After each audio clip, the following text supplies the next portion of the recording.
दोस्तों, जरा सोचिए, अगर आपके पास एक ऐसा कैमरा हो जो 576 मेगापिक्सल का हो, जो कभी हैंग न हो और पलक झपकते ही फोकस बदल ले, तो आप उसे कितने करोड़ में खरीदेंगे?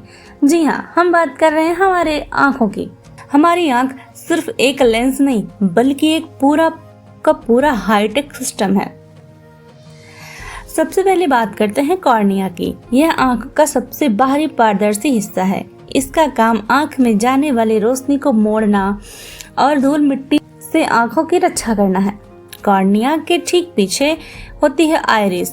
यह आपकी आँख का वो रंगीन हिस्सा है जो किसी आँख को काला, भूरा या नीला दिखाता है। आइरिस के बीच में एक छोटा सा काला क्षेत्र होता है जिसे प्यूपिल यानी पुतली कहते हैं। जब आप तेज धूप में जाते हैं तो ये आइरिस प्यूपिल को छोटा कर देती है ताकि कम रोशनी अंदर जाए, और जब आप अंधेरे कमरे में आते हैं तो यह बहुत बड़ी हो जाती है ताकि आप साफ देख सकें। पुतली के पीछे ठीक होता है हमारा नेचुरल लेंस, या लचीला फ्लेक्सिबल होता है। जब हम दूर की चीज देखते हैं तो पतला हो जाता है, और जब पास की किताब पढ़ते हैं तो यह मोटा हो जाता है।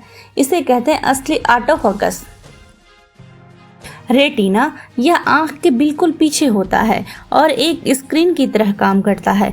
लेंस जो भी रोशनी अंदर भेजता है वो रेटिना पर आकर एक इमेज बनाती है।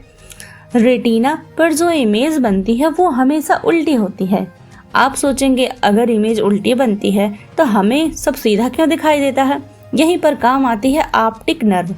रेटिना इस फोटो को इलेक्ट्रिकल सिग्नल में बदलता है।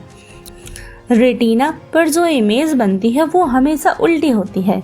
आप सोचेंगे, अगर इमेज उल्टी बनती है तो हमें सब सीधा क्यों दिखाई देता है? यहीं पर काम आती है ऑप्टिक नर्व।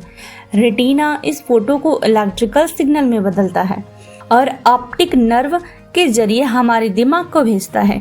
दिमाग का सिग्नल उसे